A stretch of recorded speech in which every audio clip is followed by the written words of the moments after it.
Assalamualaikum warahmatullahi wabarakatuh. Perkenalkan, nama saya Aminazah Pratama dari kelas 12 PS2.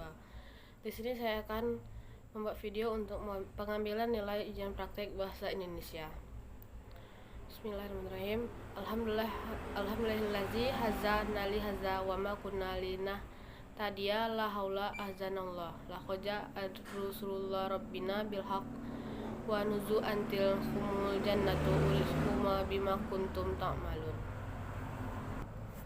Asyhadu an la ilaha illallah wa asyhadu anna muhammadar rasulullah sallallahu alaihi wasallam wa ala alihi washabihi amma ba'du.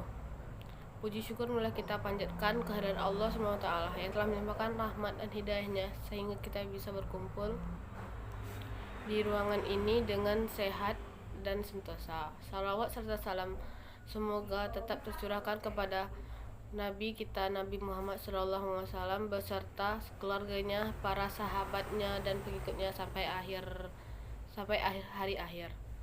Kepada dewan juri yang terhormat dan ibu guru dan teman-teman yang saya sayangi dan saya banggakan, izinkanlah pada kesempatan yang singkat ini saya berbagi ilmu kepada Anda semua, yaitu tentang akhlakul karimah. Tahukah Anda apa yang dimaksud dengan akhlakul karimah? Menurut pengertian dari bahasa, akhlak adalah tabiat, kebiasaan atau perangai. Di dalam akhlak ada dua macam, yaitu akhlak mahmudah, yaitu terpuji, dan akhlak mazmumah, yaitu tercela. Tentu dimaksud dengan akhlakul karimah tidak lain adalah akhlak mahmudah, seperti difirmankan oleh Allah SWT dalam Al-Quran surah Al-Qalam ayat 4, yang berarti, sesungguhnya engkau Muhammad berada di atas budi pekerti yang agung. Dari firman Allah tersebut dapat kita simpulkan bahwa kita sepantasnya menjadikan Nabi Muhammad sebagai panutan karena akhlaknya sangat terpuji. Sebagai contoh, pada zaman Rasulullah dulu ada orang buta di pinggir jalan yang hobi sekali menjelek-jelekkan Nabi Muhammad. Tapi Nabi malah sering sekali memberikan makanan, bahkan menyuapi si buta tersebut sampai Nabi Muhammad wafat. Kemudian sahabat Nabi Abu Bakar bertanya kepada Aisyah, "Hai Aisyah, amalan apa yang biasa dikerjakan oleh Nabi tetapi yang belum aku ketahui?" Aisyah pun menjawab, "Nabi sering memberi makan kepada orang buta yang ada di pinggir jalan." Tanpa pikir panjang, Abu Bakar segera menemui orang tersebut sambil membawa makanan. Abu Bakar juga menyuapkan makanan pada si buta tersebut, tapi si buta malah memuntahkannya. Dia berkata, "Apakah kamu orang yang sering memberiku makanan? Apakah kau yang biasa menyuapiku?" Jawab Abu Bakar, "Tidak, yaitu aku itu adalah sahabatku." Ternyata teman-teman, sebelum Nabi menyuapkan makanan kepada si buta, Nabi mengunyah makanan tersebut terlebih dahulu sehingga si buta tidak kesulitan menelannya.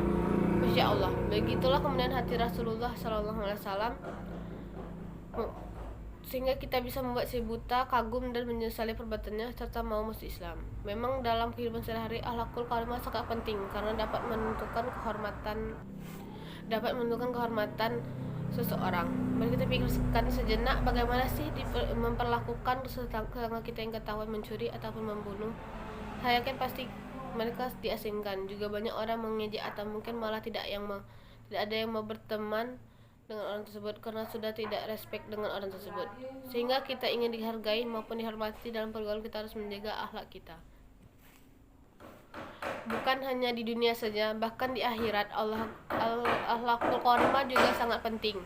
Berdasarkan sabda Nabi Muhammad SAW di dalam hadis yang diriwayatkan Abu Daud yang berbunyi, yang artinya, tidak ada yang lebih berat di timbangan amalan daripada budi pekerti yang terpuji.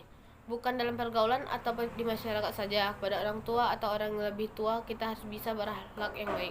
Coba kita renungkan bersama-sama bagaimana perjuangan kedua orang tua kita dan melahirkan, membesarkan dan mendidik kita hingga orang tua kita kembali ke pangkuan Allah SWT. Nah, maka pantas sekali jika dalam hadis Nabi berbunyi yang berarti ridho Allah tergantung ridho orang tua. Menurut hadis di atas dijelaskan bahwa jika anak tidak dapat patuh dengan orang tua, maka anak tersebut kehilangan ridho dari Allah. Islam menempatkan kedua orang tua ke dalam posisi yang sangat mulia. 2 emas gunung Uhud dibandingkan pengorbanan orang tua kita, maka lebih berat pengorbanan orang tua kita. Subhanallah. Mereka memang orang yang paling berjasa kepada kita, betul tidak? maka sepantasnya kita harus berbakti kepada orang tua keduanya. Melaksanakan perintah asal tidak menyimpang dari syariat, berbuat baik, berkata lembut, serta tidak menyakiti hati keduanya. Bagaimana dengan orang tua yang sudah meninggal? Yaitu dengan cara menyolatkan jenazah, menyambung tali silaturahmi kepada sahabat-sahabatnya, serta mendoakannya. Di dalam surah Bani Israel ayat 24 diterangkan bahwa yang berarti, Ya Allah, ampunilah dosaku dan dosa kedua orang tuaku. Sayangilah mereka sebagaimana mereka menyayangiku sewaktu aku kecil. Menurut ayat di atas diterangkan bahwa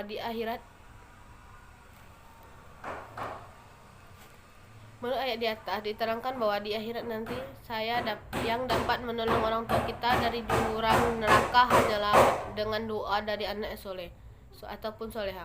Semoga kita termasuk di dalamnya. Allahumma amin. Demikianlah tausiah yang bisa saya sampaikan. Semoga dari tausiah ini bisa menyadarkan hati kita untuk senantiasa menjaga akhlak kita, terutama kepada orang tua kita. Amin ya rabbal alamin.